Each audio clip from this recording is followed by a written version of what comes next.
आप हैं बिहार संवाददाता के साथ और मैं हूं मनोज चतुर्वेदी। नाम यदि मैं कहूंगा तो जज भी हैं, सामंतवादी भी हैं। सामंत हैं और प्रजापति समाज से आते हैं।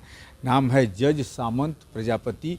और आज प्रजापति समाज के बैनर के तले जो है वो बापू सभागार में एक प्रजापति सम्मेलन था, जिसमें तेजस्वी यादव नहीं पहुंचे हैं, जिसके कारण पटना की राजनीति फिर से गर्म हो गई है कि क्या कन्हैया कुमार के कारण नहीं आए, किस लिए नहीं आए, कि कन्हैया कुमार वहां जुटे हुए थे इसलिए नहीं आए। तो हम जरा जज साहब से ही पूछ लें, क्यों पटना की राजनीति गर्म कर दिए फिर आप लोग आज? देखिए, जब पूरे बिहार का प्रजापति समाज अपनी मांगों को लेकर एक लंबे अरसे से जो मांग रही है, उस मांग को लेकर आज प्रजापति संत राम जो बीए थे, एक महान समाज सुधारक, एक संत कहिए, एक प्रसिद्ध लेखक कहिए, उनकी जो पुण्यतिथि थी उस कार्यक्रम में बापू सभागार में आयोजित हुई थी और बिहार के कोने कोने से यह समाज जो है आए हुए थे। लेकिन किस कारणों से बिहार के उप मुख्यमंत्री तेजस्वी यादव जी ने इस समारोह में आने से मना कर दिया? क्या यह बिहार के कुम्हार समाज का यह अपमान इन्होंने नहीं किया है? क्या मैं तेजस्वी यादव जी से पूछना चाहता हूं कि यह बिहार कुम्हार समाज जो है, यह किस दिन के लिए आपको जो है यह समारोह आपके पिता ने ठगने का काम किया, जब आपकी बारी आई तो आपने भी इस समाज को अपमानित करने का काम किया। मैं उन विषयों पर नहीं जानना चाहता हूँ। किस समाज को सम्मानित करते हैं तेजस्वी? ये तो तेजस्वी यादव को से पूछना चाहिए, पूछिए तो किस शुरू से तो उनके पिताजी भी एमवाई फैक्टर पे चले, वो भी चल रहे हैं। आखिर इन्होंने अति पिछड़ा की जब बात की है, इन्होंने हमेशा अति पिछड़ा समाज को ठगने का काम किया है, जिसका उदाहरण आज पटना के बापू सभागार का जो सभागार है वो इनके बहिष्कार से इनका जो है जवाब दे रहा है। क्या कहीं कन्हैया कुमार के कारण तो नहीं? देखिए, टुकड़े टुकड़े गैंग का जो सरगना है, उस सरगना में इसका अगर ये विरोध करते हैं तो ये फिर कांग्रेस से किन कारण से ये कांग्रेस में गठबंधन में बने हुए, किस कारण से हटा ले इनका समर्थन, कांग्रेस से समर्थन मत ले। अगर कन्हैया कुमार से ये दूरी बना रहे हैं तो सरकार में ये किस कारण से बने हुए, इनका भी जवाब बिहार जानना चाहती। तेजस्वी नहीं आया, आप लोग को तकलीफ है क्या? भाजपा के नेता कोई गए थे?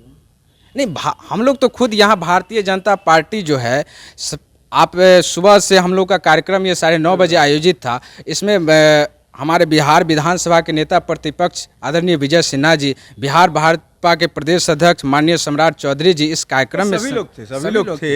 लेकिन आप अपना यहाँ कार्यक्रम कर रहे थे, तेजस्वी का वहाँ हो रहा था, तो नहीं गए। इसमें भाजपा को क्यों इतना? नहीं, भाजपा को इससे मतलब नहीं है। हम जो प्रजापति कुम्हार समाज है, जो तेजस्वी यादव जो मुख्य अतिथि के तौर पे थे, और मुख्य अतिथि के तौर पे उन्होंने किस कारण से उन्होंने एक्सेप्ट तो किया होगा। कार्यक्रम में आने से पहले बिहार कुम्हार प्रजापति के जो लोग थे वो तो उनसे राय ली होगी, आने का तो निमंत्रण स्वीकार किया होगा। अब किस कारण से नहीं आए? क्या इनका मंशा स्पष्ट नहीं थी? क्या इस समाज को अपमानित करने का काम इन्होंने किया है? इनकी मंशा न पहले स्पष्ट थी न अभी स्पष्ट है। इन्होंने हमेशा प्रजापति समाज और अति पिछड़ा समाज को ठगने का काम किया। जज साहब, अभी 1,70,000 शिक्षकों की बहाली है, उसमें भी अति पिछड़ा समाज के भी नियोजित शिक्षक हैं। तेजस्वी कह रहे हैं कि नहीं, एकदम सब कुछ जो हमने कह दिया वही होगा। आपको पता होना चाहिए, जब ये विपक्ष में थे तो इन्होंने क्या कहा था कि पहली कलम से 10 लाख नौकरी का मैं वादा करता हूं बिहार के युवा। घर का है क्या?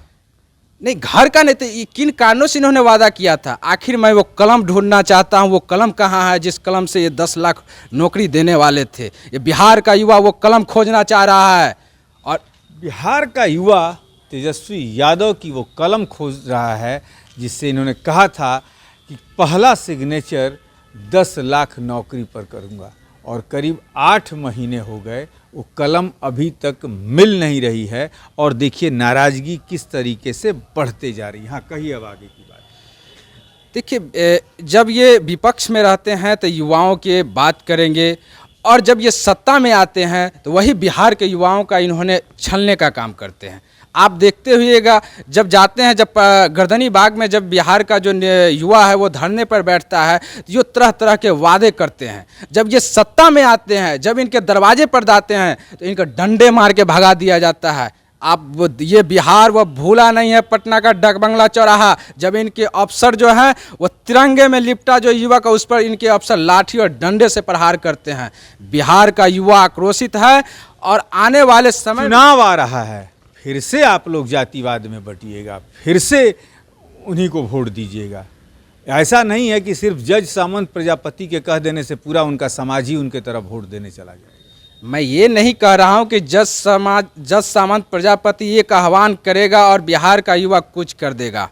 ये सवाल बिहार के युवाओं का है, ये सवाल बिहार के बेरोजगार युवाओं का है, जहाँ इंडस्ट्री नहीं है। आखिर पिता 15 साल, चाचा 15 साल, अब फिर पुत्र की बारी। हम किस विरासत की ओर जा रहे हैं?